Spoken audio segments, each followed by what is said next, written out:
Bem-vindos ao aspirante Geoparque Oeste. Aqui acaba a Europa e começa o mar. Sim, aqui olhamos o mar de frente. Pelos nossos 72 km de costa, conseguimos estar com os pés bem assentes na terra, mas com os olhos sempre atentos ao horizonte. Este é o nosso território. Este é o Oeste.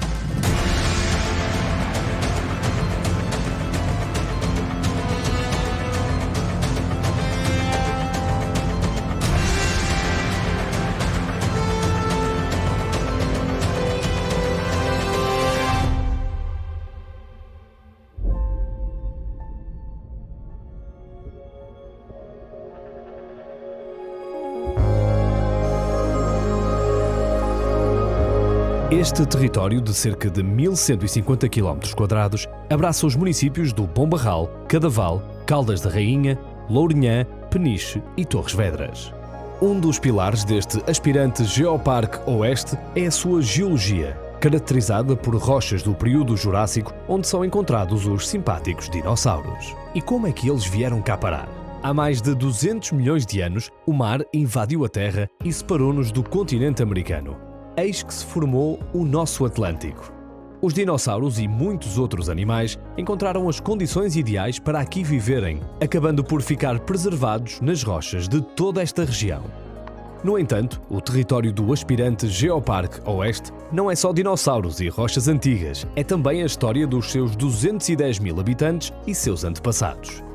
Aqui é possível conhecer e vivenciar memórias como em mais nenhum território, pois há milhares de anos também vieram os primeiros habitantes que utilizavam as grutas e depois construíram castros e povoações fortificadas. Ao longo da história, o Oeste foi lutando pela sua terra, pela sua identidade, e hoje é um território com pessoas e tradições únicas. O aspirante Geoparque Oeste pretende resgatar esse passado, valorizar o presente e projetar o futuro, promovendo esta longa história de adaptação e afirmação de modos de vida. Venha connosco nesta viagem pelo aspirante Geoparque Oeste.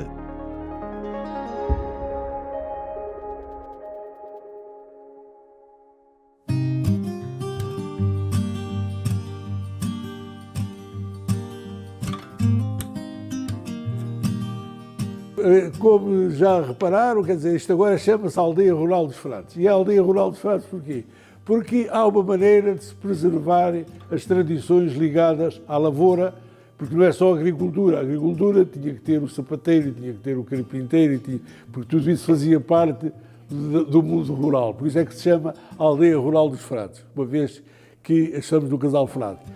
Os homens de manhã começavam logo por ir à taberna, não é? Taberna, muitas vezes era taberna e loja, ainda há a balança, pesou muita coisa. O barrilinho da aguardente, a aguardente da Lourinhã foi sempre uma tradição, porque os homens, antes de ir para o campo, tinham sempre para o campo e não só, quer dizer, ou para qualquer, o sapateiro, o carpinteiro, o pedreiro, iam sempre primeiro à taberna. Depois o meu Joaquim Frade era sapateiro e aqui estão as formas, a forma, os martelos, os martelinhos para pregar os pregos e quando é preciso, vem-se cá. Ele arranjavam, quer dizer, além de fazer calçado novo, também fazia calçado novo, fosse preciso, fazia por encomenda, tirava à medida, tinham as formas com vários números, aquelas formas de madeira que estão além. Entretanto, entramos na parte da lavoura. O agricultor tinha geralmente um animal, uma vaca, um boi, este é o carro só do animal, as charruas, a grade, quer dizer, tudo isto eram utensílios que ajudavam o agricultor. Quando a enxada, por exemplo, aqui era uma zona de vinhas, para fazer as manteias para as vinhas eram dois homens de par, um esquerdo e outro direito, 2, 4, 6, tudo aos pares, que durante um verão, de sol a sol, cavavam as vinhas, faziam chamava-se as manteias. Depois entramos aqui na parte dos cereais. Os cereais eram ceifados com aquelas foices, não é? 4, 5, 6 pessoas. Os milhos eram malhados com este mangual ou malhal, que está ainda aqui capaz de trabalhar, já tem trabalhado várias vezes. Pois tem aqui uma enfardadeira.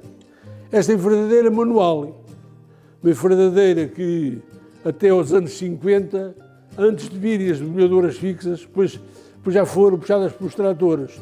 Eram 2, 3 homens nessa vara, que premiam, a palha era posta aqui, tinha, para separar o fardo um do outro, tem aqui estas peças em madeiras que se punham para fazer a diferença de um fardo até ao outro, e assim se fazia. Eu ainda vim trabalhar, ainda chegou ao meu tempo. Isto chama-se o tabique. O tabique, quando o fardeiro está a ver que o fardo tem de ir lá para o outro, tabique, que é para pôr a madeira para separar o fardo. E depois, o fardo, quando sai, um é que empurra sempre o outro. Quer dizer, um cai, já lá está o outro dentro. Depois tem aí essa junta de vacas que andavam na vendima, um carro com 200 anos, 200 e pouco, que ainda não havia monas, quer dizer, rosca, é de chavetas, e com estas tinas, há zonas que chamam de Dorna, aqui chamamos tina, os bois ou as vacas transportavam para os lagares, que primeiro naqueles lagares, ainda do tempo dos romanos de vara, depois nas prensas. É assim, enquanto eu vou fazer 78 anos, nasci em 42, enquanto eu cá estiver, ainda vou trabalhando, ainda vou de manhã para o campo, faço ali 2, 3 horinhas com a enxada. Eu, como vi, já ando de pauzinho, mas com a enxada é a melhor maneira de eu andar, porque serve de bengala. Temos de se achar tudo à mão, porque já sei, é biológico, aqui não há pesticidas nem inseticidas, por isso tudo isto. Mas enquanto eu viver, sou feliz por estar na agricultura, porque parece que é o nosso parente pobre, mas já não é assim tão pobre como se pensou em tempos. Não serves mais nada, vais cavar. Era uma frase que gostava um bocadinho de ouvir, não é? Mas agora, realmente, a agricultura, e começa já alguma coisa a ser reconhecida, que também não era, mas felizmente já é reconhecida. Não se preocupe, Sr. Henrique, porque no Oeste a agricultura nunca será o parente pobre. A nossa agricultura é reconhecida aqui e além fronteiras. Vejam o caso da Pera Rocha. Eu sou o João Alves, sou produtor de peras e maçãs, sou um dos diretores desta central fruteira, denominada CPF. Nós produzimos, conservamos, embalamos e exportamos o nosso produto, a Pera Rocha, para diversas geografias. Procuramos dar o nosso melhor todos os dias para evoluir, para acompanharmos as necessidades do consumidor final e as suas exigências. É um processo que já tem mais de 100 anos, eu já faço parte da 4ª geração de fruticultores. Começou-se com uma agricultura muito artesanal, muito primária, e ao longo dos anos tem-se vindo a aproveitar as condições da região, as condições disponíveis que a natureza nos premiou, e temos vindo a potenciar o negócio de família. O segredo são as condições edafoclimáticas da região. Nós estamos aqui muito perto do mar e temos protegidos também aqui por uma cordilheira de serras, Monte Junto, Candeeiros, que nos criam aqui um microclima favorável à produção desta pera, que é uma pera regional, uma pera autóctone, e que, face às condições de solo, clima, água, encontrou aqui o seu habitat natural, e ao longo destes últimos 150 anos ela tem vindo a ter um papel importantíssimo na dinamização da agricultura e da fixação das pessoas a este território. Aproveitando os recursos endógenos da região e o nosso saber fazer, e fazer diferente para melhor, atualmente a 5ª geração, os meus filhos, já estão a pegar na atividade produtiva, já são produtores também, já me acompanham no dia-a-dia e, enfim, o que aprendemos ao longo destes anos, estamos a dar continuidade, e isso para mim é sinal de regozijo. É um privilégio ser produtor de peras rochas, de peras portuguesas, e levar a nossa chancela por esse mundo fora. E lá vai a Pera Rocha do Oeste viajar pelo mundo fora. Quem também tem a sorte de todos os dias viver num mundo mágico, bem perto do céu, é o Sr. Miguel. Sou Miguel Nobre, como vem então num moinho construído por mim para poder fazer as minhas farinhas, desenvolver os meus trigos, e é aqui que eu faço esta mistura dos meus cereais deixada pelos meus antepassados e a recolha que eu fiz pelo país inteiro com pessoas que ainda conheceram estes cereais. Portanto, é este o meu trabalho neste momento. Portanto, isto já vem da parte do meu avô, ou seja, o meu avô era meleiro, o meu avô tinha uma paixão muito grande pelos moinhos e ensinou-me com 8 anos de idade a fazer o mastro do moinho. E eu fui ganhando este gosto por isto, assim como hoje as crianças adaptaram-se com computadores, eu naquela época eram os brinquedos que tínhamos. Então comecei a gostar dos moinhos e ao mesmo tempo tinha um valor acrescido para mim, porque eu, de um bocado de madeira bem trabalhado, eu conseguia pôr uma máquina a funcionar. Isto é dos moinhos mais altos do país e é o maior moinho de Portugal. A vantagem que tem é que eu, como consigo ver a 360 graus, tenho que estar sempre muito atento ao clima que vem do Atlântico. Como disse, toda esta extensão oeste-norte apanha toda a influência marítima do Atlântico. Eu levo com ventos que vêm das berlengas, ventos que vêm do Atlântico, e eu tenho que estar atento à velocidade que eles vêm para eu calcular quanto tempo é que demoram a chegar ao moinho, para eu ter que parar o moinho. Eu nem sempre posso estar a trabalhar com moinho nessas condições. Comecei a fazer os primeiros moinhos, começou-me a correr bem, pronto, nunca mais parei.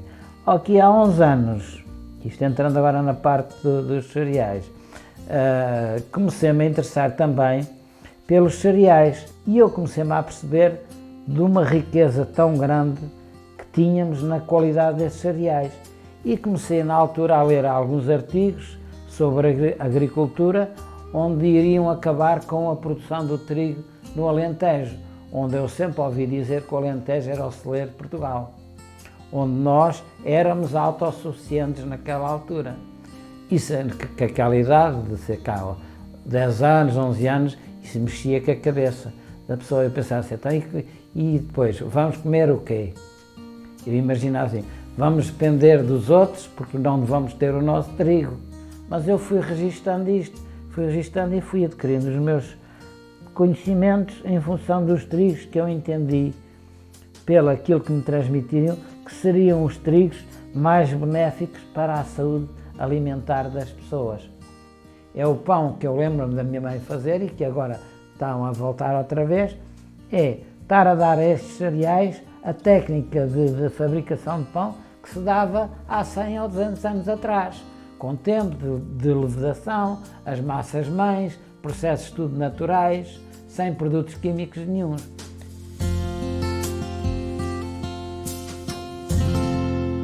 Mas nem só de vento vivem os moinhos. O Ricardo vai contar-nos a história da azenha de Santa Cruz. Nós estamos na Azenha de Santa Cruz, é um dos ex-libris da nossa praia. A Azenha de Santa Cruz já existe desde finais do século XV, inícios do século XVI. Pertenceu sempre a ordens religiosas que arrendavam depois aos moleiros. A última moleira a habitar a Azenha, porque os moleiros não só utilizavam a Azenha para produzir a farinha, bem essencial para o povo, habitavam também a própria Azenha. Portanto, a última moleira foi a Dona Luísa, que era conhecida como a Tia Luísa da Azenha. A roda da Azenha, portanto, é constituída por diversos copos em que a água, portanto, o açude, ou seja, a represa onde estava a água ficava ali um pouco mais a sul. O moleiro, quando queria que a azenha começasse a funcionar, abria a adufa, uma espécie de comporta, a água passava por este muro, que é a chamada a levada, e caía então sobre a roda da azenha, que fazia então acionar todo o mecanismo de moagem que se encontra no seu interior.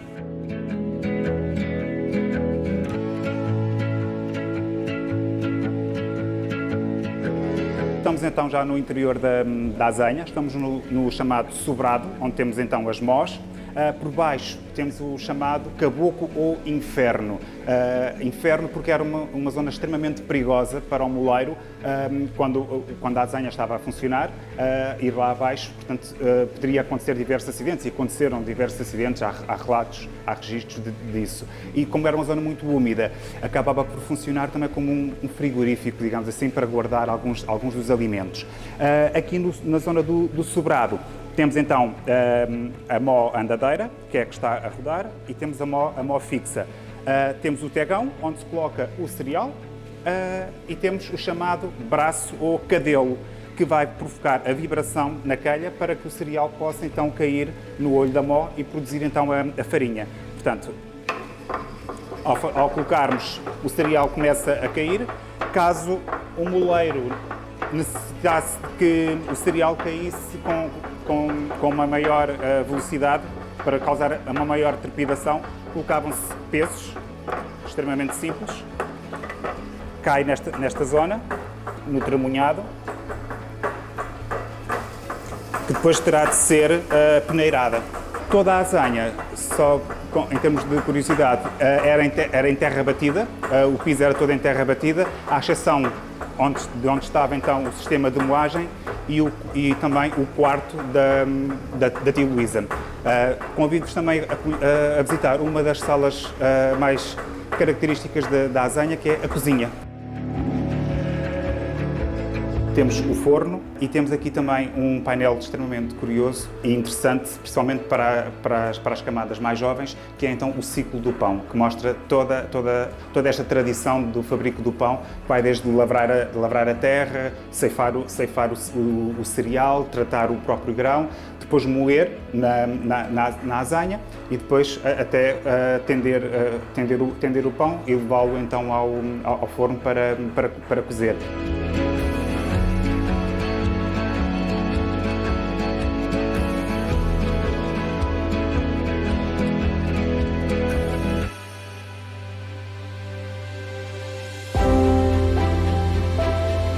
O moinho que moe trigo, mexe-o o vento ou a água, mas o que tenho comigo, mexe-o apenas a mágoa. Fernando Pessoa. Mas não foi só o maior poeta português que escreveu sobre moinhos. O povo, na sua soberana sabedoria, também diz que águas passadas não movem moinhos. Mas neste caso enganou-se. São 5 os moinhos totalmente recuperados e agora transformados em cafés e bares que acolhem quem os visita. O passado continua muito presente neste território.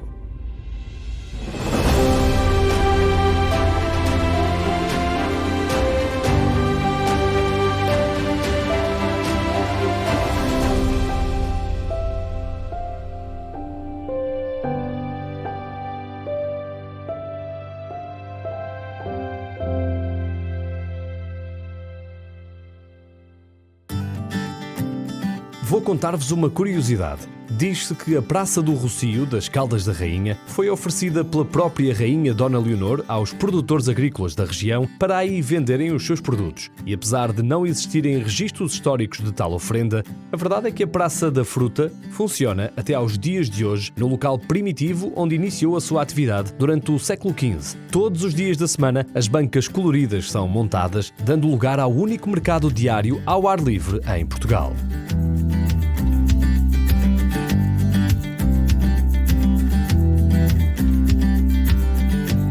Não sei se veio atrás da fruta e dos legumes frescos, mas de certeza que serviram de inspiração. Estou a falar, é claro, do grande mestre Rafael Bordal Pinheiro.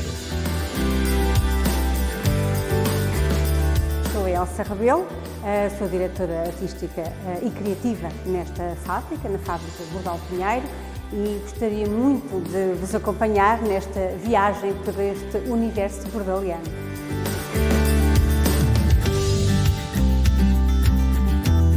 Bom, tudo começou com a vinda de Rafael Bordal Pinheiro para Caldas da Rainha. Também não foi por acaso. O Rafael Bordal Pinheiro, como um apaixonado que era pelas termas, ele frequentava termas, enfim, amante do bom charuto, não é? Frequentava a terma da parte respiratória e vinha para cá, para banhos, para as Caldas da Rainha.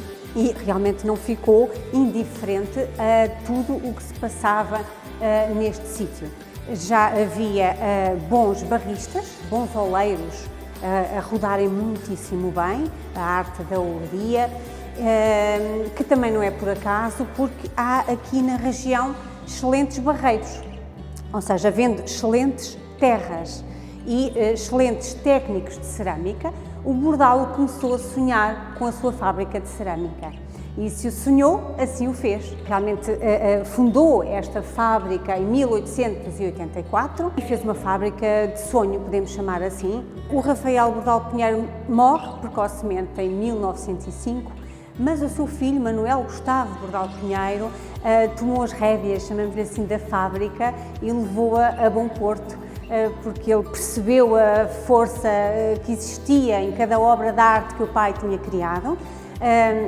Fez exposições várias e, com uma curiosidade, editava sempre 2 catálogos. Um catálogo com as obras da autoria do pai e um catálogo com as suas obras. Ele queria também mostrar o que valia, a sua criatividade. Morre em 1920 e depois houve realmente uma crise profunda de continuidade. O próprio Manuel Gustavo Bordalo Pinheiro não deixou descendência. Então, na altura, houve um grupo de ilustres caldenses que se reuniu, que com os trabalhadores que sempre tiveram um papel importantíssimo no destino desta fábrica, porque são os autores de um património enorme, património imaterial, não é? Que está nos saberes e no fazer diário, fazer acontecer as peças que o mestre criou. E temos depois, enfim, as crises voltaram a acontecer, nomeadamente em 2009, como sabemos, mas conseguimos dar a volta a todas essas crises e hoje em dia estamos muito projetados internacionalmente, com 2 linhas, digamos assim, de peças no âmbito da utilitário, não é? Da área da função utilitária e também da decorativa, nunca deixando de recuperar a obra do mestre e de desenvolver, não é? De fazer réplicas da obra exata do mestre. Para isso são precisas todas as técnicas centenárias que ele deixou e nós queremos fazer isto. Temos essa responsabilidade, enquanto cá estivermos, de permanecer esta memória de Rafael Bordalo Pinheiro neste espaço que foi aqui que ele começou.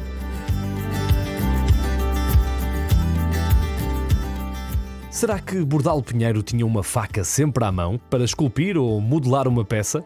Quem não prescinde de uma boa faca somos todos nós e por isso fomos ver como são feitas em Santa Catarina.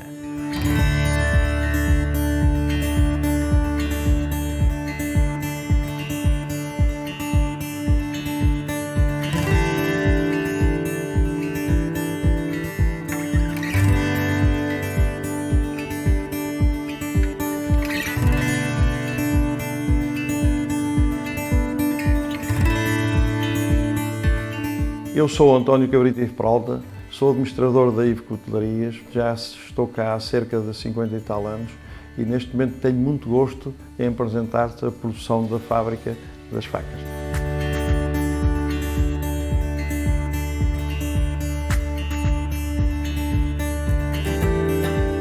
As facas aqui em Santa Catarina começaram já há algumas décadas, portanto com pessoas que artesanalmente produziam os canivetes, que na altura eram os canivetes ou chamadas navalhas, produziam artesanalmente, portanto nas suas casas, com a família, pequenos proprietários, ou seja, proprietários individuais, cada qual produzia as suas navalhas. Na altura o meu pai, jovem ainda, começou a vender sementes à porta da igreja. E um dia foi convidado por um senhor que produzia as navalhas artesanalmente em casa, se não queria ir com ele à Alcobaça vender no mercado. E ele foi e ganhou o gosto, pronto, e aquilo desenvolveu-se na cabeça dele que era, se calhar, o futuro dele na altura. Depois, mais tarde, começou a ir ao Algarve de bicicleta e aí conheceu o que era o meu avô. portanto o pai da minha mãe, que vendia também em feiras e coisas assim. E ele começou a querer vender navalhas e conheceu a minha mãe lá, pronto, é assim. E a história é muito engraçada porque depois o que é que acontece? A minha mãe, na altura, quando ele ia lá vender navalhas, não o podia ver. Não gostava de ver porque tinha que andar a lixar as navalhas, a limpar as navalhas, porque as navalhas enferrujavam, naquele tempo era tudo aço ao carbono. E ele me disse, não queria, pai, não quero ver esse homem aqui, não sei o quê. E, felizmente, para nós, filhos, acabou por casar com ele e veio viver para Santa Catarina. Pronto. Na altura que se casaram, portanto, começaram a pensar em criar uma fábrica pequena, pronto, juntando as pessoas que artesanalmente faziam, alguns que produziam isso em casa, juntá-los numa fabriqueta pequena e conseguiram começar a produzir estes canivetes. Isto foi-se desenvolvendo e mais tarde, portanto, já com desenvolvimento industrial, eu vi que ele tinha tanta dificuldade nessa altura, pronto, tinha pouco apoio, ele era um vendedor nato, pronto, era um vendedor nato, mas não tinha ninguém que lhe segurasse, portanto, o desenvolvimento dentro da fábrica. Portanto, estudava de noite e tomava conta da fábrica de dia, pronto, sentia-me que devia de o ajudar. Neste momento, portanto, os meus 3 filhos estão integrados já na fábrica, eles já são pessoas que têm uma capacidade, se calhar, muito mais evoluída que a minha, para poderem dar, portanto, de outra forma, um arranque a esta fábrica neste momento. Penso que eles, pronto, serão o futuro da fábrica e tenho todo o gosto em que eles continuem com isto. Mesmo pela uma grande homenagem ao avô deles, que foi um homem pioneiro e um homem que se esforçou, de facto, para esta fábrica estar na situação em que está.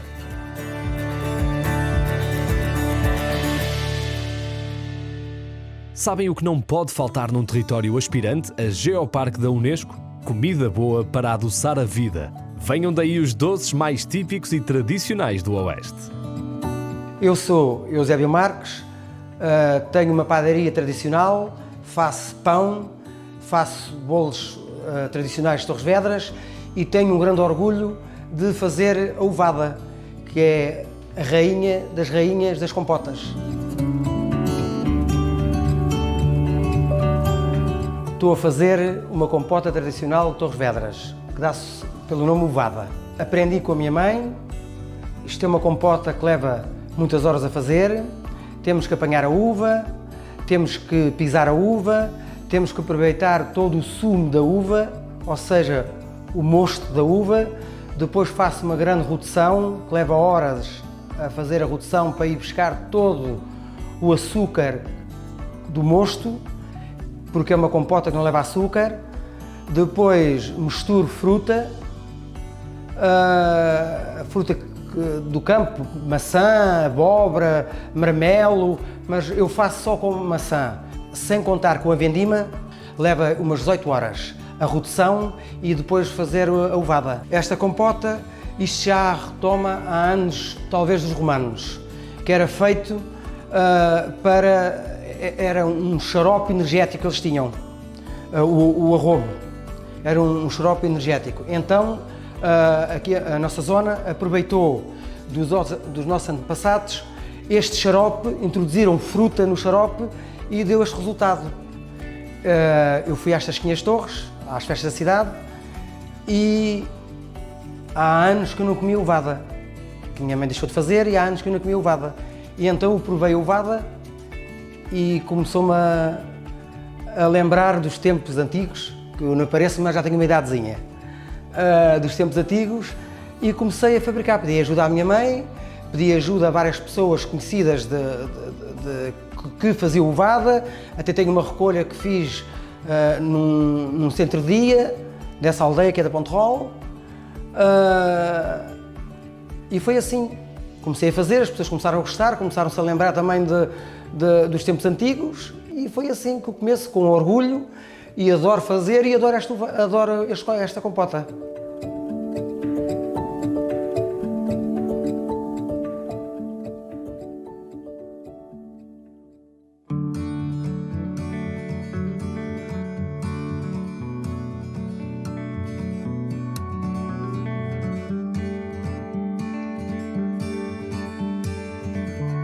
eu sou a Fátima Paixão, estou aqui no Museu Municipal do Bom Barral e estou aqui para falar de uma marca de bolos muito antiga, que está registada desde 1920, os Mimosos de Bom Barral. É assim, os Mimosos apareceram porque foi uma tia e madrinha da minha mãe, que era de Torres, que ela é que fez a receita inicial, pronto. E depois deu ao meu avô materno e à minha avó, tanto Artur e a Elvira. E pronto, e ele começou a comercializar os bolos na loja que tinha, que era penso que não havia muitas lojas nessa altura. Agora, há um tempo para cá que eu peguei e estou com essa vontade de expandir os bolos, porque é uma coisa, só a gente é que sabe a receita, é uma coisa de família, tem muitos anos, aliás faz este ano 100 anos, não é? E nós estamos com esta vontade de expandir. Este doce é tipo conventual, que leva muito ovo e a amêndoa. Pronto, e depois tem que levar o açúcar, senão não era doce, não é? Mas é tudo feito, não tem nada de conservantes, não tem nada de corantes, não tem nada de... Pronto, é feito, eu ainda faço-os em casa, no meu forno de cozinha.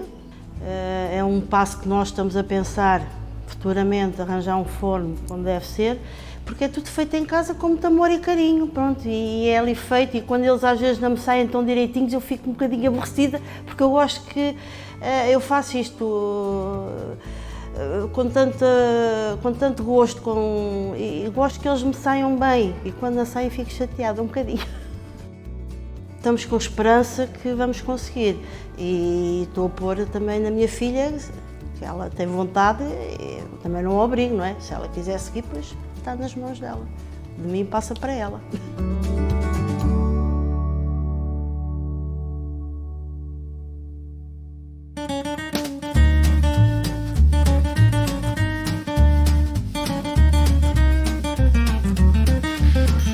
Se dedicar à pastelaria e depois é que vim em 81 para Torres Vedras e fiquei com a marca Carmitas.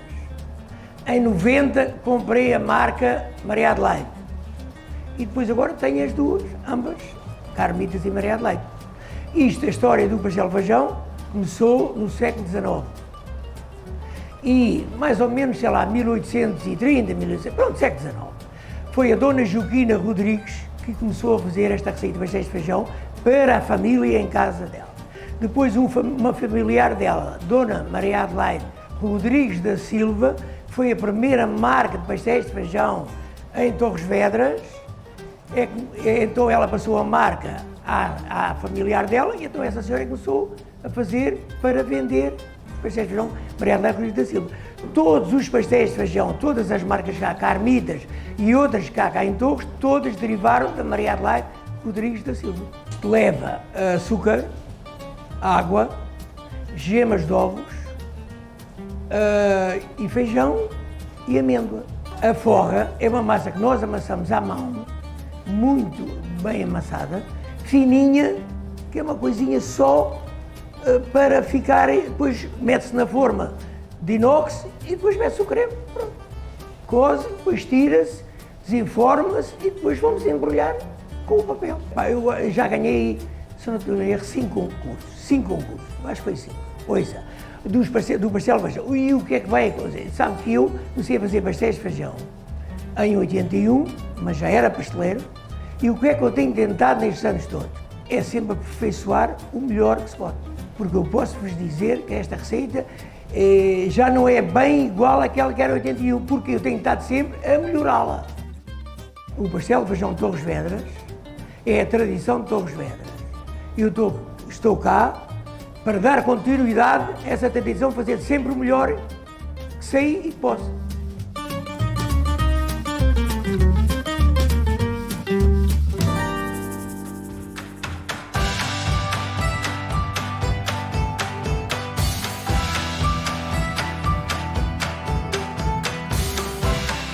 Chamo-me Flávio Carvalho, sou proprietário da Casa das Areias Brancas, é um doce regional aqui da Lourinhã, tem muita tradição, é um doce regional conventual também, de uma família com mais de 200 anos. A receita é um segredo de família, mas já há cerca de 12 anos eu adquiri as marcas das Areias Brancas, que é uma marca que é nossa, só nós é que fazemos. Aqui onde estamos, neste sítio, é a fábrica onde se fabrica as Areias Brancas.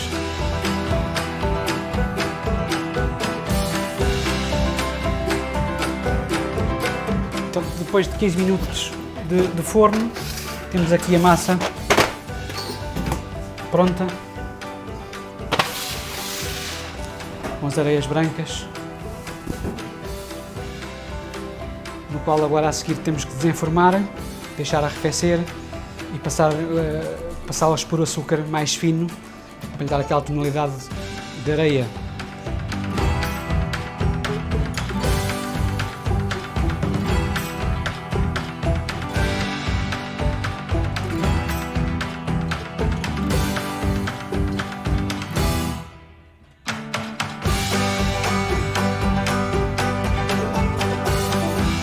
As Areias Brancas é um doce regional aqui da Lourinhã, como da tradição.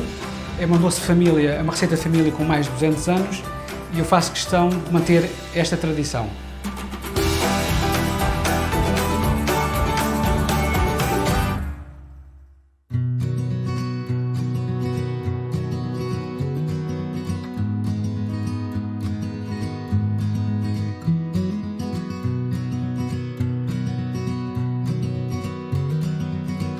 O meu nome é Ana Filipa Martins, eu sou responsável pelo mercado internacional, ajudo também aqui na gestão da empresa e agora vou-vos mostrar como é que é feito o pão de ló, sem revelar o segredo, claro. A tia Piedade era a avó do meu marido, que era uma grande doceira aqui da aldeia, que fazia o pão de ló muito bem.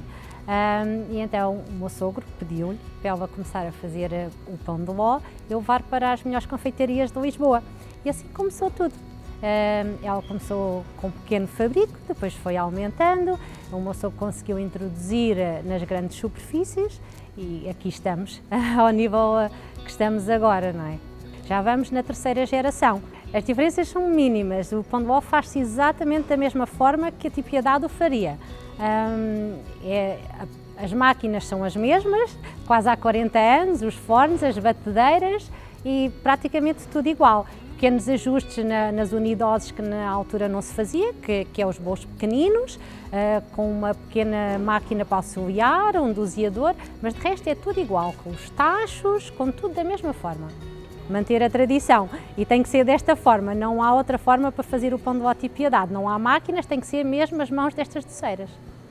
Algumas são do tempo da tia Piedade, outras não, mas sim, elas sabem fazer como era com a tia Piedade. Na média, no dia-a-dia, normalmente são à volta de 100 pão de lós de 500 gramas. Nas unidoses falamos de outros números, pode ser muito mais. Nas campanhas de Natal e de Páscoa, isso aí é outra realidade. Podemos triplicar ou quadriplicar esses números. Adorávamos que os nossos filhos continuassem esta tradição, já que o produto, o pão de ló tia Piedade, é líder no mercado nacional há mais de 15 anos.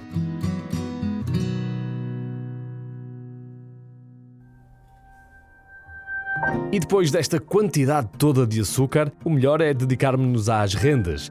Um privilégio ouvir uma bordadeira a contar a lenda que envolve a rainha Dona Leonor. Chamo Maria Principina Gomes Maurício Loução, tenho 74 anos de idade. A primeira vez que ouvi falar do bordado das Caldas foi há 50 e tal anos. Neste momento sou bordadeira e sou presidente da associação. A história da rainha, o bordado como lenda, é do tempo da rainha Dona Leonor. Construiu o hospital e as misericórdias pelo país. Conta a lenda que a rainha, para fazer face às despesas, que vendeu joias que tinha no manto que o seu irmão, o rei Dom Manuel, lhe tinha oferecido. Ela precisava fazer um cortejo, as aias ficaram sensibilizadas, pensaram em bordar um manto com motivos que imitassem as joias para que não fizesse grande diferença. Portanto, elas tingiram com chás dizem de carqueja, de diversas ervas, para dar a tonalidade, porque não havia como agora as linhas, não é? Portanto, dar a tonalidade de ouro para fazer o bordado, para imitar realmente o ouro.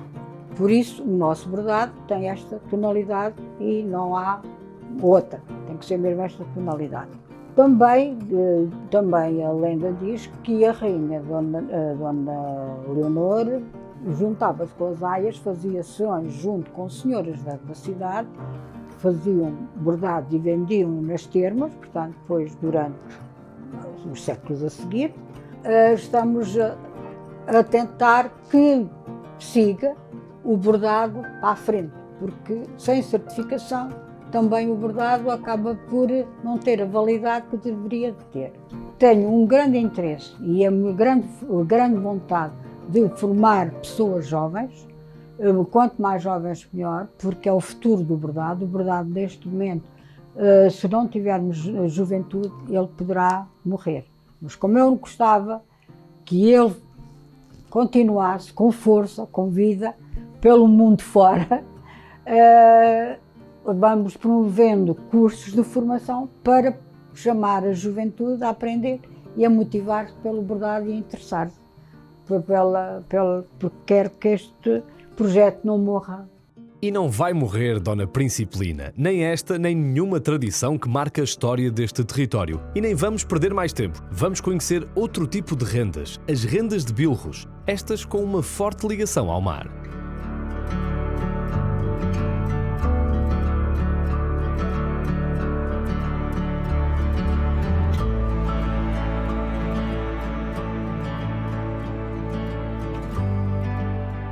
Estamos aqui no Museu de Renda de Bilros de Peniche. Sou rendilheira, além de ser rendilheira, sou monitora na Escola de Rendas. Rendas de Peniche têm cerca de 4 séculos. Ao certo, não sabemos bem as origens, mas crê-se que vieram através das transações comerciais com os marinheiros de Flandres. Em Peniche eram as mulheres que se dedicavam à produção das rendas de bilros. Também servia como sustento nos períodos de inverno em que os maridos não conseguiam ir ao mar. Portanto, elas trabalhavam e em troca recebiam mantimentos para ajudar no sustento das famílias. Essas rendas eram depois levadas por umas senhoras que tinham o nome de rendeiras e que seriam vendidas nas praias e também nos grandes centros populacionais. As rendas de bilros em Peniche são muito importantes para a identidade desta população, porque durante muitos anos foram muito importantes e continuam a ser. Portanto, as pessoas valorizam muito as rendas, o saber fazer, e temos a escola que nos ajuda a divulgar, a promover e a ensinar também. Pessoalmente, gosto muito daquilo que faço, o ensino das rendas, gosto muito de transmitir o que eu sei e espero no futuro que hajam mais rendilheiras. Do que depender de mim, vai haver de certeza, porque vou tentar transmitir ao máximo o meu saber. Sendo Peniche conhecido pelo mar e pelos seus pescadores, há um ditado muito antigo que diz que onde há redes, há rendas, e daí Peniche ser uma cidade também de rendas.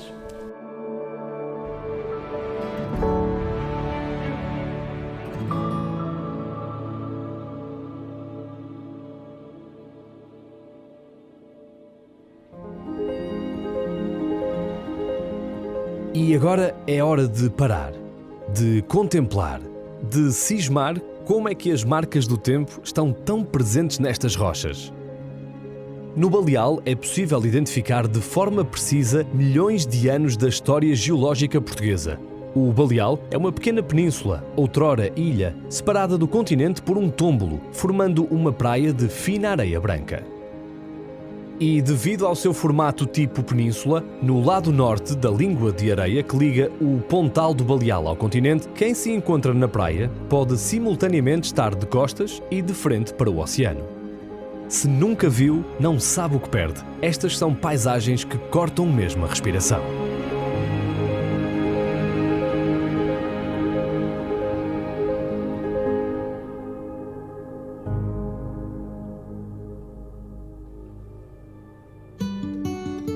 Quando vier, aproveite e deixe-se perder nestes bairros de pescadores, onde as histórias e as pessoas são tão genuínas que duvidamos que ainda existam.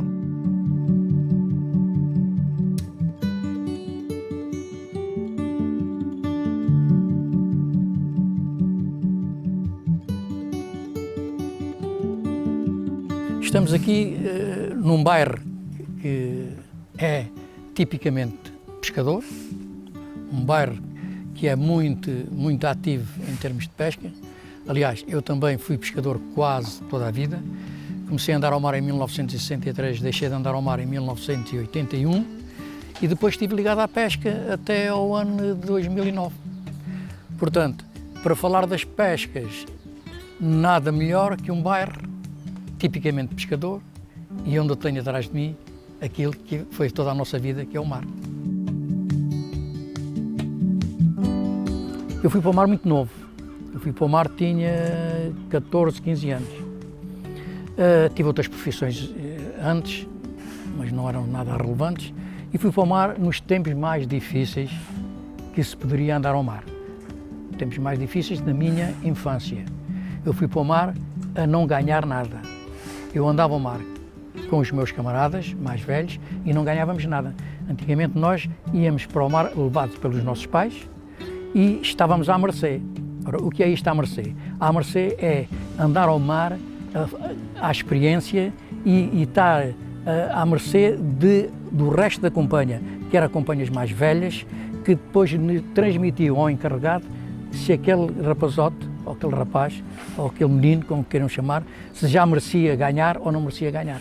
Ganhávamos uns peixinhos para vender e depois começámos a ganhar meio quinhão, começámos a ganhar 3/4 e depois começámos a ganhar um quinhão que é, na gíria, aquilo que todos os pescadores ganham.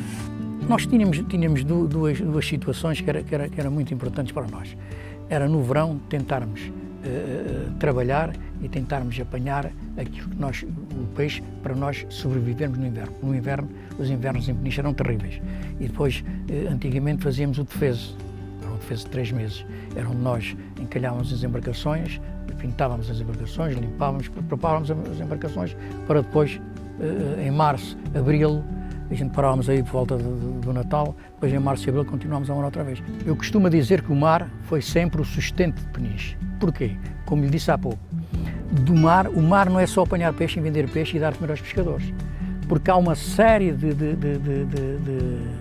outras atividades que estão relacionadas com o mar, como eu lhe disse há pouco, as metalmecânicas, os carpinteiros, o comércio, toda a gente está ligada ao mar em Peniche. Se o mar der resultado, quem trabalha em terra e estiver ligado às empresas de pesca também dá resultado. E Peniche foi sempre uma terra que despontou para este horizonte. Foi sempre uma terra de pescadores e continua a ser uma terra de pescadores, embora de uma maneira diferente, mas foi uma terra que deu muito a este concelho. Foi um setor que deu muito a este concelho, o setor da pesca. O mar continua a ser o sustento de muitas famílias e a pesca uma profissão só para os mais destemidos. Mas por via das dúvidas, na hora do barco molhar o casco, todos se cobrem de fé. Sou o padre Diogo Correia, pároco de Peniche, desta terra magnífica, à beira-mar, e queria hoje falar-vos um pouco sobre as tradições religiosas desta terra, da sua identidade mais profunda, ligada ao mar, mas também à fé. São duas dimensões que em Peniche se conjugam numa harmonia perfeita. Particularmente a devoção à padroeira dos pescadores, Nossa Senhora da Boa Viagem, e à padroeira também dos pescadores, mas de uma região muito mais abrangente, que envolve este território do Oeste, que é Nossa Senhora dos Remédios, onde confluem muita gente de toda esta região. Nossa Senhora da Boa Viagem é, de facto, a grande referência espiritual, religiosa do povo de Peniche, da cidade de Peniche e mesmo do concelho, porque Nossa Senhora da Boa Viagem, como a própria invocação indica, se refere à viagem, à aventura do mar, à aventura diária, da luta para ganhar o sustento de cada dia no mar, dos pescadores, de todos os homens do mar. E por isso Nossa Senhora da Boa Viagem é muito querida, é muito amada por todo o povo de Peniche e como padroeiro dos pescadores, e sendo Peniche uma terra onde tudo é do mar, tudo respira este ambiente do mar, Nossa Senhora da Boa Viagem, pois, ganhou o centro do coração de todos os penicheiros. Toca bem fundo esta devoção em todos os penicheiros e por isso ela é venerada e invocada nas circunstâncias da vida, em todos os momentos, em cada dia e muito particularmente nas suas festas. Em 1947 entra em Peniche um pároco, um pároco novo, que tinha acabado de ser ordenado, Padre Manuel Bastos Rodrigues de Sousa, que percebe que há que dar um novo ânimo às festas e trazer com uma ideia que ele encontrou no norte de Portugal, umas festas e uma procissão particularmente que envolvesse toda a comunidade piscatória. E é assim que, há já mais de 70 anos, em 1948, se realiza a primeira procissão noturna no mar. É muito bonito perceber como o mar, que tem sempre este sentido até na Sagrada Escritura, o lugar do abismo, do desconhecido, onde a aventura de cada dia se vai percorrendo, esse mar é iluminado nas trevas, das trevas da noite são iluminadas pela luz de Nossa Senhora, de todos os barcos engalanados. E assim continua a ser ainda hoje.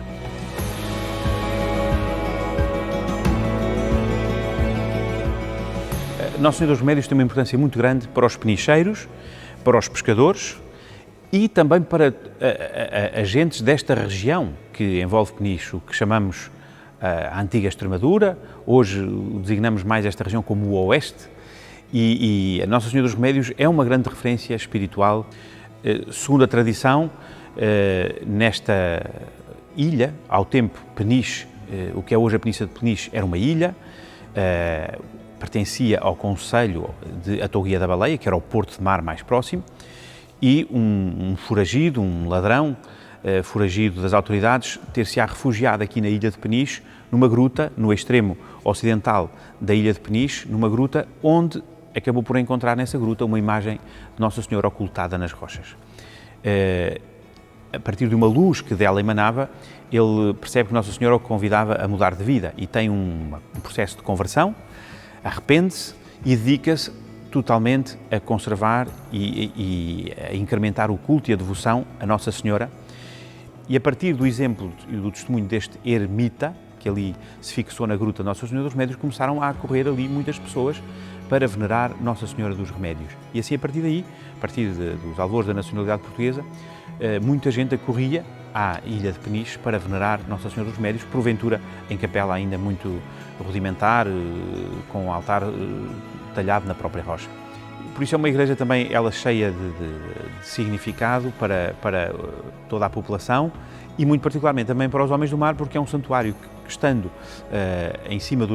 implantado em cima dos rochedos, ele é visível desde aqui da costa e por isso os pescadores de Peniche, sempre que saem para o mar e passam junto ao Santuário dos Remédios, pois fazem as suas orações, muitos deles falam que tiram o chapéu, fazem o sinal da cruz e se confiam a Nossa Senhora dos Remédios também para que lhes permita uma pescaria segura, que possam regressar sãos e salvos e ganhar o sustento de cada dia para as suas famílias.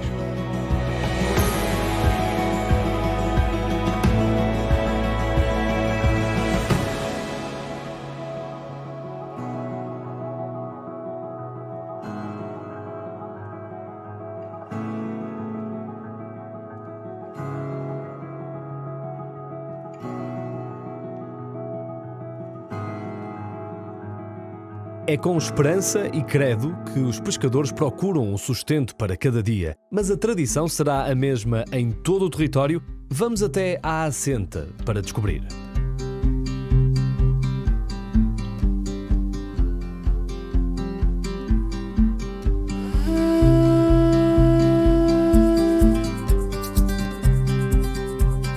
Olá, bom dia, sou João Pardal e vou mostrar um pouco daquilo que é a nossa tradição de pesca aqui na Praia da Assenta. Estou aqui no Portinho, temos aqui os barcos e vou mostrar algumas das artes de pescas usadas antigamente. Então temos aqui os cobos de apanhar os lavagantes, era com isto que se pescava os lavagantes antigamente. Portanto, este cubo está aberto. Este é o mesmo cubo, mas fechado. Isto, quando se abre, a gente mete as caninhas e isto cresce. Era assim que a gente fazia a pesca do lavagante. Aqui temos as nossas cabaças, que eram as boias que a gente deixava antigamente na superfície da água. De noite tinha que se deixar um lampiãozinho destes, então era uma boia maior, e punha-se um lampião aceso, que era para a gente descobrir onde é que elas estavam durante a noite. E este lampião também servia para a gente ter luz dentro do barco quando se ia à pesca do safio. Depois, mais tarde depois apareceu o vidro e então a gente já usávamos estas bolinhas para deixarmos à superfície.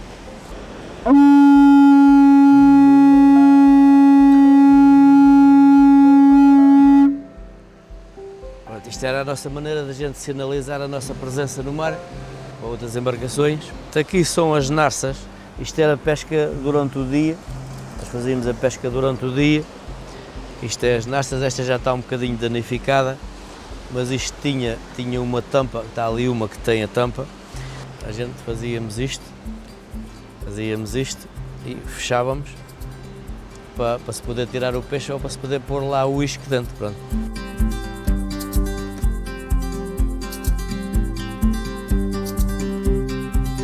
Se isto não servir de ganha-pão para se apanhar peixe, que sirva ao menos de cartaz turístico para se recordar aquilo que foi há 100 tempos. Pronto. Mas isto foi, como já lhe disse, até as traineiras de Peniche chegavam a vir aqui desembarcar peixe. Está a ver? Isto em tempos tinha uma certa importância, porque havia aqui 22 barcos, havia 3, 4 pessoas por barco. Ora, tínhamos aqui muita gente a trabalhar, embora não fosse uma pesca anual, era uma pesca sazonal. Pronto, começava-se a pesca a partir de março, abril, quando o tempo começasse a melhorar, e depois íamos até ao finais de setembro. Entre a agricultura e a pesca, vivia-se. Agora, o que eles ficavam, o resto do concelho agradecia, era quando a gente carregávamos os burros de ouriços na altura dos Santos e na altura da Quaresma, na quarta-feira de cinza, e íamos vender os burros carregados de ouriços. Vender os ouriços, os burros a gente não vendia. E isso era a tirar das mãos. Eu cheguei a ir vender safios à porta da casa Hipólito. Eles chegavam, epá, arranja-me aí 2 kg, 3 kg. Eu cortava a aposta, pesava, punha lá daqui a bocadinho eles vinham cá buscar. Aquilo era uma festa. Daí o nosso safio ser famoso por causa disso. Se a gente levasse o que levasse, epá, isto é fresquinha, dá sempre. Aquilo vendia-se tudo. O mar não é para a gente ter medo, é para a gente ter respeito. A gente não pode ter medo do mar, temos de ter respeito. Agora, uma coisa que nossos pais ensinavam à gente desde pequenos, nunca vires as costas para o mar. O mar tem que ser encarado de frente. Seja em que situação for, encara-se de frente. Pronto, nestes barquinhos a gente tínhamos uma vantagem na época do remo, porque tinha um bom leme para segurar o barco e tínhamos um indivíduo, no caso de entrar ou sair, um estava sempre de caras com o mar. Quando se vai para dentro, o de trás guia o barco através dos remos ou através do leme. E quando se vem a sair, o da frente vem a ver o mar e consegue fazer a manobra do que é necessário fazer. Aqui tem que ter conhecimento para, primeiro, o mar e a segunda, o fundo, as rochas. Porque as rochas provocam a arrebentação, mas se baterem nas hélices ou nos barcos podem provocar o afundamento ou avarias graves. E então isto é aconselhável a pessoa ter um certo conhecimento daqui e normalmente as pessoas que estão aqui têm esse conhecimento. A gente à tarde vinha ali acima ao farol e olhávamos para o mar, olhávamos para estas moitas que temos aqui, que é a moita dos Canos, é a moita do Cego e a moita grande. E então a gente ficávamos a saber, através dos remoinhos, daquilo que a água fazia acima, o que é que o mar vai dar a seguir. E essa era a nossa internet.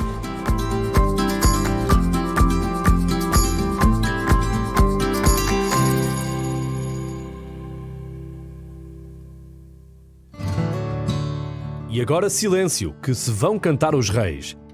Pintar só na noite de 5 de janeiro. Já vão perceber.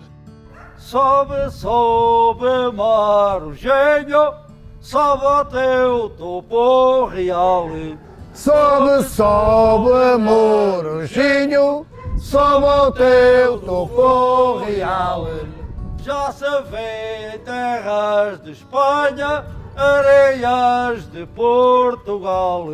Já se vê terras de Espanha, areias de Portugal.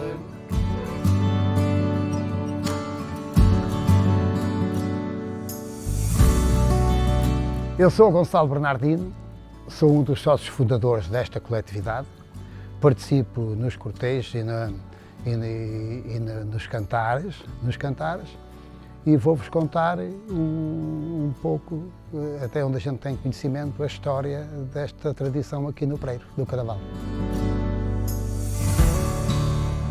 O que nós nos lembramos é da recolha que fizemos com algumas pessoas antigas, o meu avô e outras pessoas muito antigas, que hoje teriam à volta de 120 anos, que em conversas que nós tivemos, porque a festa fazia-se não nestes moldes atuais, mas fazia-se nos moldes mais restritos, mais simples.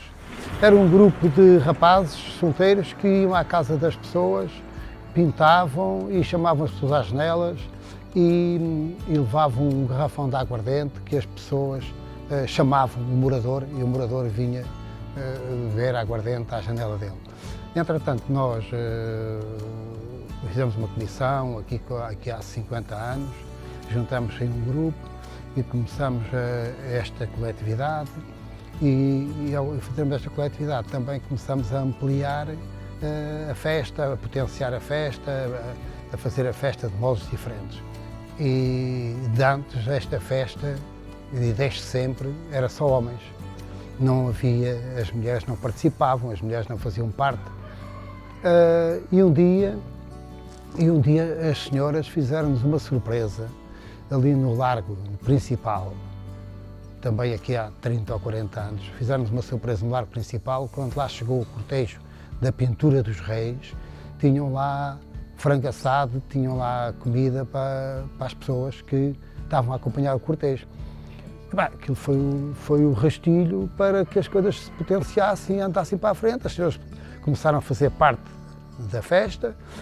Nessa noite, portanto, a primeira coisa é um jantar aqui na coletividade e depois saem os pintores e com pessoas também com candeeiros e que vamos começar na primeira casa do lugar e vamos correr as casas todas. Portanto, a partir dessa altura também, onde as senhoras entraram no cortejo e tudo isso, passou a abrir-se, cada um abre a sua casa.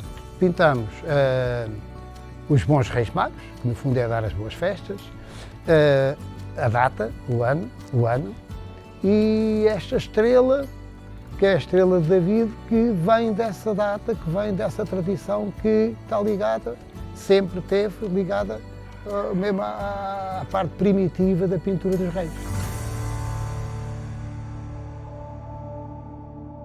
Os reiseiros aqui estão, mais uma vez a cantar. Os reiseiros aqui estão, mais uma vez a cantar. E a toda esta família um bom ano desejar. E a toda esta família um bom ano desejar. Cantar os reis no Avenal é alegre e pitoresco. Cantar os reis no Avenal é alegre e pitoresco. Queremos o Geoparque, património da Unesco. Queremos o Geoparque, património da Unesco.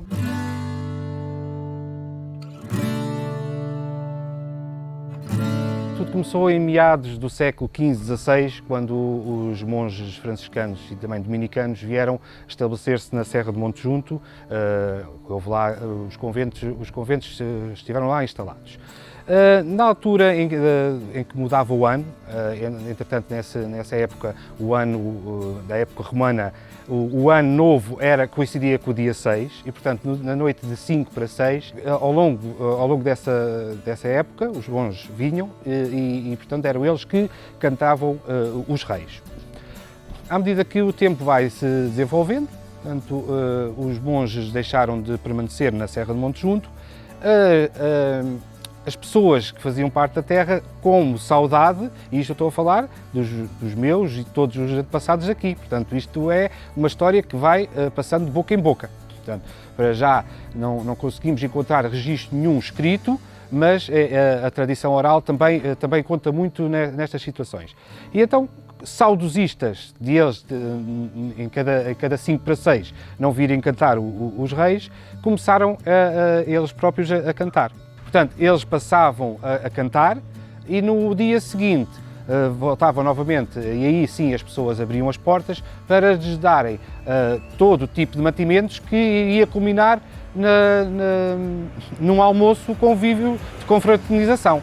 Após o 25 de Abril, as mulheres aí sim começam-se a juntar ao grupo de cantar e pintar os reis, e com o evoluir, tal como as tradições, elas sofrem mutações, e o que acontece é que os homens aqui, especificamente no Avenal, foram-se um pouco desinteressando de andar para a frente, ou seja, os ditos apontadores, aqueles que mandam as quadras cá para fora e depois os restantes rezeiros vêm novamente repetir, e entretanto foi alterando isto, as mulheres aí tomam a iniciativa e muitas vezes os homens vão atrás.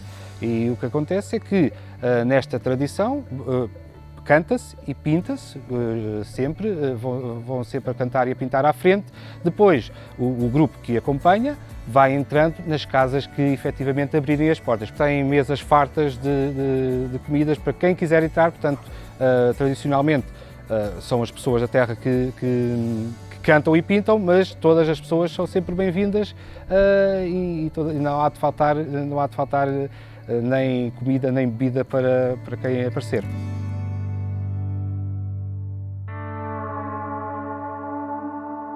E chegou a vez da tradição que vai deixar os apreciadores de vinho de palato aguçado. Não é segredo que o Oeste é um território de grande riqueza vinícola e que têm sido criados vários roteiros. Pode conhecer-se o ciclo do vinho, participar em vindimas, fazer provas de vinhos e também falar com os produtores.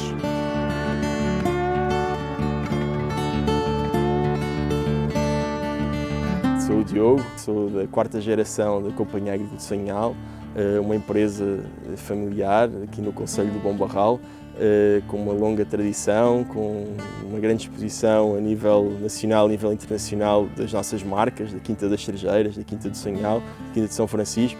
Estamos no meio das vinhas da Quinta do Sonhal, uma propriedade do concelho do Bom Barral. Estamos na época mais especial daqui da nossa empresa, que é as vindimas, e esperamos que este ano, 2020, seja um ano extremamente proveitoso e que potencie grandes vinhos, portanto, vinhos de grande qualidade aqui do Oeste. Isto é uma empresa familiar, portanto, já na 3ª e 4ª geração, tem uma estrutura 100% familiar ainda.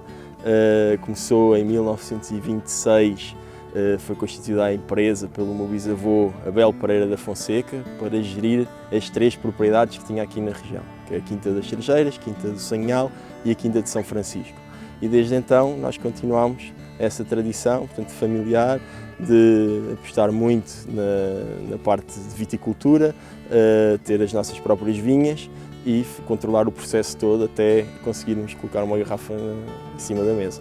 Durante mais de 100 vindimas, porque já antes da empresa já fazíamos as vindimas, mais de 100 anos de vindimas, conseguimos conjugar todos estes fatores. Portanto, a proximidade do mar, sem dúvida nenhuma, dá uma tipicidade aos nossos vinhos, muito frescos, muito minerais, portanto, são vinhos extremamente frutados. A proximidade da Serra do Monte Junto também influencia aqui as nossas vinhas. E depois tem a parte humana, claro, que é o capital mais precioso que temos, que desde o início das podas até agora às vindimas, consegue fazer todo esse percurso com muito amor, muito carinho, e é isso que distingue depois aqui os vinhos. Uma das coisas que nos dá mais prazer enquanto empresa familiar, e neste momento na posição que ocupo, é poder deixar um legado. É nesse sentido que nós trabalhamos, portanto, estar a fazer algo que as gerações vindouras possam também provar, saborear e fazer uma saúde. E é isso que nos foi deixado. Ainda hoje provamos vinhos que foram concebidos ou pensados por um bisavô portanto, pelo meu avô, pelo meu tio. Portanto, e agora o que nós pensamos fazer é deixar para as próximas 3, 4, 5 gerações, se possível, também um legado.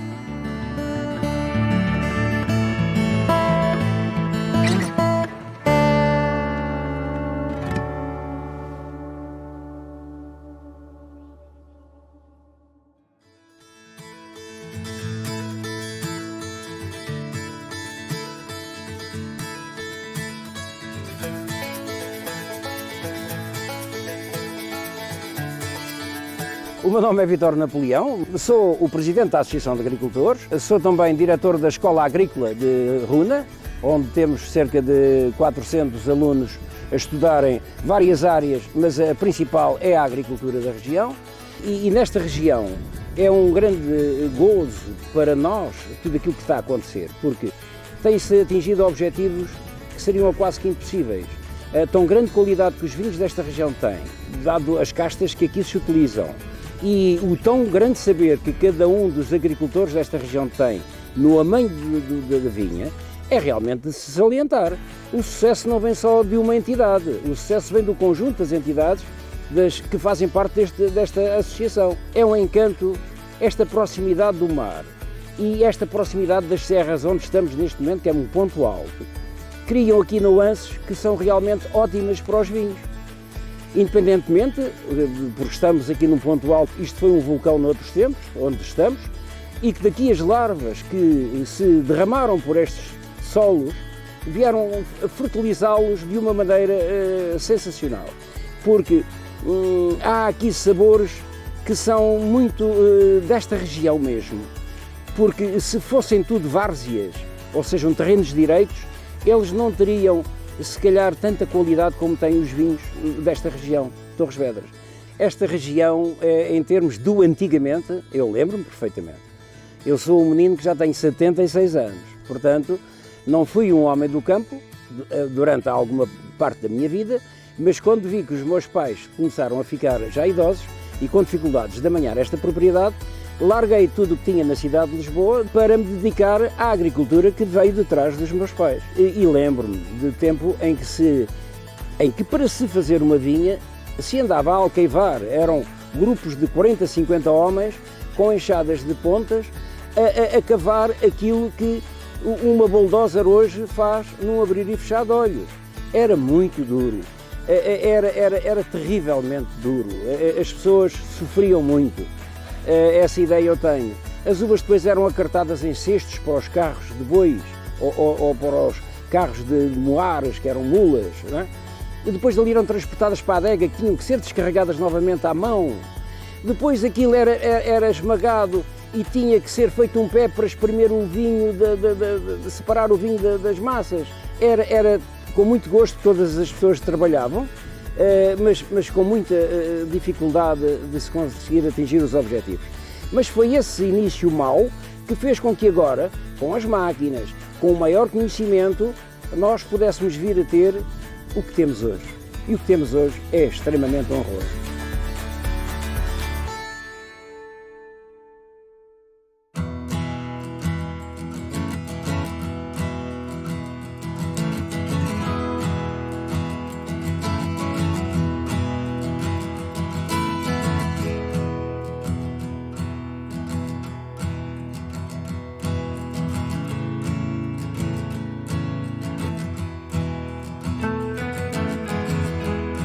Meu nome é Margarida Cardoso, eu sou engenheira agrónoma na empresa Viveiros Viti Oeste e vou-vos acompanhar nesta visita aos viveiros de enxertos prontos de vivadeira, que é o início da produção de vinho em Portugal.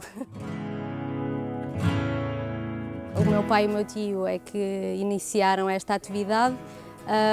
E eu fui tirar o curso de Engenharia Agronómica no ISA e sempre tive uma paixão pela vinha e como nasci neste meio, cresci neste meio, sempre gostei muito disto. O facto de se enxertar videiras tem a ver com uma praga que apareceu na Europa e também aqui em Portugal, que é a filoxera nos finais do século XIX. Essa praga atacava as raízes da videira europeia e dizimou muitas vinhas no país, principalmente no Douro, que era a região com maior área vitícola. Descobriram que as videiras americanas que eram resistentes a esse inseto. Inicialmente os produtores propagavam as videiras americanas para depois enxertarem. Mas depois, com a intensificação e também os projetos, foram havendo projetos de reconversão das vinhas em Portugal, começou a haver uma necessidade, uma procura muito grande por essas variedades. E então começaram a surgir os viveiros, e foi o nosso caso, em 1950.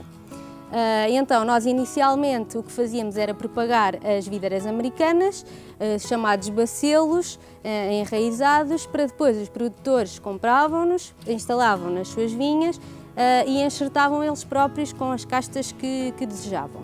Para isso era necessário enxertadores, era necessário mão de obra que fosse especializada e então, por esse motivo, os viveiros começaram eles próprios a enxertar nas suas instalações aquilo a que chamamos o enxerto pronto, que nós, no nosso caso, foi na década de 90 que começámos a fazer isso. Então, esta é a primeira fase do nosso processo de enxertia. O que nós temos aqui nesta estufa são vinhas-mãe de garfos. E para que é que isto serve? Para produzir as castas vitis vinifera. E então nós aqui o que fazemos é temos as plantas, estas plantas estão em vase durante vários anos e todos os anos nós podamos estas plantas a 2 gomos. Depois na vara o que vamos fazer é cortar aqui por cima de um gomo e por cima do outro. E o que nós chamamos esta parte é um garfo. E este garfo vai ser enxertado numa estaca de porta-enxerto, resistente à filoxera, durante o processo de enxertia. Depois do processo de enxertia, vai para o campo para enraizar, para depois mais tarde ser comercializado para os viticultores.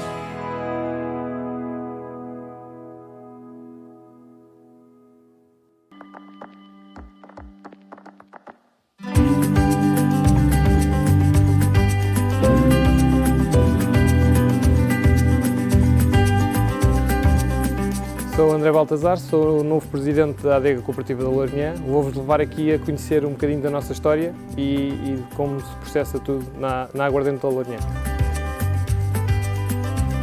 Pela volta do ano 92, quando nós perdemos a parte dos vinhos leves, em que pertencia à parte da antiga Adega Cooperativa, houve aqui uma grande dedicação à parte da aguardente, em que muitos anos até foi utilizada na confecção dos vinhos do Porto, e começaram a ver que era uma mais-valia este produto que nós tínhamos na nossa região. Decorreu os anos em que foi feita a certificação, com muitas batalhas a ser travadas, e depois conseguimos realmente a região demarcada, que vem até hoje em dia e que nos tem dado muitas alegrias aqui na Lourinhã. O que é importante é os fatores, estamos perto do mar, temos aqui características únicas que dão à uva, que é uma elevada acidez e um baixo grau alcoólico, que ao fim de alguns anos em estágio nas barricas, temos um produto de excelente qualidade. Estamos na Adega Cooperativa da Lourinhã, que é um dos produtores de aguardente com denominação de origem Lourinhã, criada em 1992, a 7 de março. Estamos aqui nesta zona de envelhecimento, que é as caves da Adega Cooperativa. Temos vários tipos de madeira, desde 250 litros até 775, carvalho português, carvalho francês e vários tipos de tosta. A Adega Cooperativa da Lourinhã só comercializa aguardente vínica com denominação de origem XO, que significa que tem um período mínimo de envelhecimento 5 anos. Nós temos várias gamas, até temos um vaporizador para uso culinário, para a gastronomia, para colocar, por exemplo, uma mousse de chocolate, uma tarte de amêndoa. E temos o nosso Ex Libris, que é a nossa gama de várias séries, a 26, a 27 e a 28, em que a 27 teve a primeira grande medalha de ouro a nível internacional.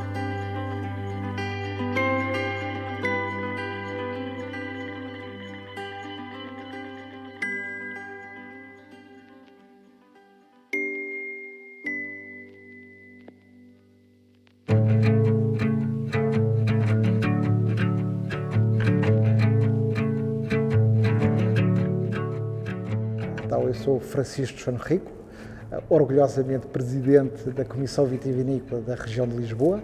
Nós representamos 2.000 viticultores e 200 produtores de vinho de uma região que está a começar a dar cartas no mundo inteiro. E venho aqui, no fundo, apresentar-vos neste lugar fantástico, esta é uma destilaria histórica que conta uma parte da história importante e pegando nisso, a explicar um pouco como é que chegámos aqui. No fundo, este sucesso recente, as nossas ambições para o futuro, mas percebemos um bocadinho que esta identidade toda e este sucesso está muito ligada ao sítio onde nós estamos e às pessoas que trabalham aqui. Estamos aqui no coração da região demarcada dos vinhos de Lisboa, Torres Vedras, que tem uma tradição imensa, portanto, neste território ligada à vinha e ao vinho, portanto, e tradição também agrícola, e era daqui desta região toda, que é muito vasta e que vai para além de Torres Vedras, portanto, Bom Barral, Lourinhã, Alenquer, portanto, toda essa zona era quem fornecia a cidade de Lisboa de hortofrutícolas, mas também de vinho. Portanto, há aqui uma tradição e uma história imensa. Este edifício conta uma parte dessa história, no fundo, recuando mais no tempo, mas tem esse simbolismo. E quando falamos de vinho, temos que falar da história à volta do vinho, que é isso que dá sentido. Quando as pessoas abrem uma garrafa de vinho de Lisboa e desta região toda, bebem no fundo a história toda que temos aqui, dessa tradição toda. A tradição do vinho, da vinha, mas também de toda a sua história e toda a sua riqueza, também e diversidade que nós encontramos aqui, do património e todas as suas raízes. Portanto, o trabalhar aqui, realmente, há quem diga que é um dream job, e se calhar é um pouco verdade, porque temos essa vertente, que é uma vertente de apoiar a produção, mas ao mesmo tempo sempre ligado ao território. O território é que dá sentido aqui ao vinho, mas o vinho também, com a história que tem nesta região, dá todo o sentido e o significado ao território. Portanto, normalmente convidamos as pessoas a provar o vinho e a descobrir a região através do vinho.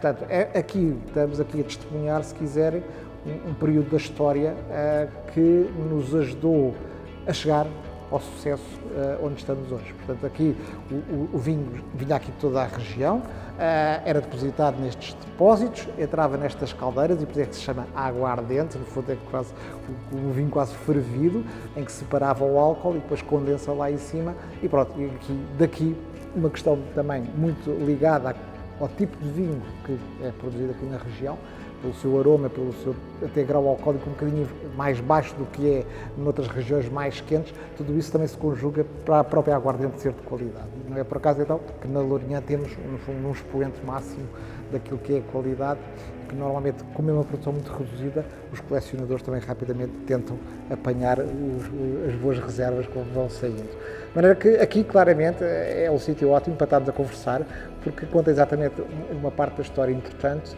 e essa parte da história, no fundo, levou-nos e ajudou-nos a conduzir ao sucesso de uma região que é riquíssima em cultura, riquíssima em gastronomia, e que o vinho, no fundo, é mais no fundo, bilhete de identidade, algo identitário da cultura e do orgulho. Eu falo muito do orgulho, porque quando eu vim para cá, senti isso das pessoas. As pessoas são profundamente orgulhosas de ser daqui.